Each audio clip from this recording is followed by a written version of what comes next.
Price Lord. Jesus loves me family. இந்த நாளிலும் சில காரியங்களை நம்ம தியானிக்க போகிறோம்.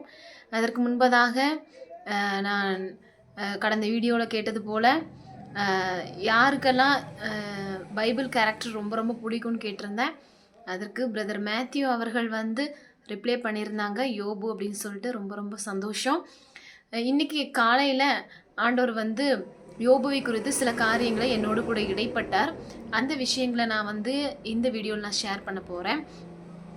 எல்லாருமே சொல்லுங்கள், Jesus loves me. Jesus loves மீனா ஏசு என்னை நேசிக்கிறார்.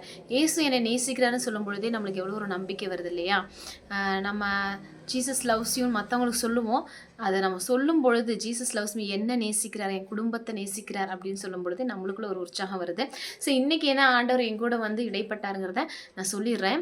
யோபுவின் சரித்திரத்தை குறித்து தான் ஆண்டவர் இடைப்பட்டார். என்ன காரியத்தில் இடைப்பட்டாருன்னு சொன்னால், யோபுவுக்கு இருந்த எல்லாமே ஒரே நாளில் அவர் இழந்து போனார். என்னென்ன இழந்தாருன்னு சொன்னால், வீடுகளை இழந்து போனார். அவர் மிகப்பெரிய ஐஸ்வர்யவான். வீடுகள் இழந்து போனார். பிள்ளைகள் 10 பிள்ளைகள் அவர்களையும் இழந்து போனார். அடுத்தது பார்த்திங்கன்னா வேலைக்காரிகள். அடுத்தது அவர் வச்சுருந்ததான மிருக ஜீவன்கள், ஆடு மாடு ஒட்டகங்கள் எல்லாவற்றையும் ஒரே நாளில் இழந்து போனார். அவருடைய சரீர சுகத்தையும் கூட இழந்து போனார். எனக்கு ஆண்டவர் இடைப்பட்டது என்ன சொன்னால், ஏதோ ஒரு 10 பிள்ளைகள் அவர்களுக்கு, 3 பெண் குழந்தைகள், 7 ஆண் பிள்ளைகள். அதில் யாராவது ஒரு பையன் ஒரு பொண்ணு அவங்களுக்கு இருந்திருந்தா கூட, அவர் 8 பிள்ளைகள் இழந்துட்டேன், மீதி உங்களுடைய முகத்தை பார்த்தாவது நான் தேற்றிக்கிறேன்னு கூட சொல்லியிருக்கலாம். அப்படி இல்லாமல் பாதிக்கு பாதி கூட இல்லை, எல்லாவற்றையும் இழந்துட்டாரு. அப்போயும் அவர் என்ன சொல்கிறாருன்னா, தேவனை பற்றி அவர் குறை சொல்லவே இல்லைன்னு சொல்லி வேதத்தில் சொல்லப்பட்டிருக்கிறது. அதை நான் வாசிக்கிறேன். 1ஆம் அதிகாரம் 21வது வசனம். நிர்வாணியாய் என் தாயின் கர்ப்பத்திலிருந்து வந்தேன், நிர்வாணியாய் அவ்விடத்துக்கு திரும்புவேன். கர்த்தர் கொடுத்தார், கர்த்தர் எடுத்தார், கர்த்தருடைய நாமத்துக்கு ஸ்தோத்திரம். ஹல்லேலூயா. அப்போ அவங்க மனைவி கூட சொல்கிறாங்க, தேவனை தூஷிச்சுட்டு உங்கள் ஜீவனை விட்டுருங்கன்னு சொல்லி. அப்பொழுது அவர் சொல்கிறாரு, நன்மையை பெற்ற நாம், 2ஆம் அதிகாரம் 10வது வசனத்தில், தேவன் கையிலே நன்மையை பெற்ற நாம் தீமையும் பெற வேண்டாமோ என்றான்.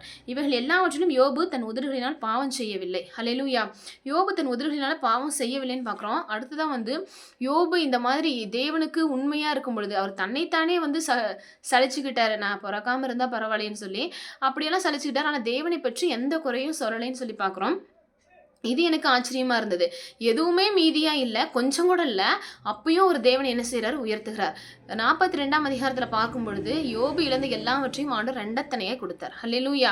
யோபு முன்னாடியெல்லாம் பலி செலுத்துவார் ஆண்டவருக்கு. இப்போ எதுவுமே இல்லை.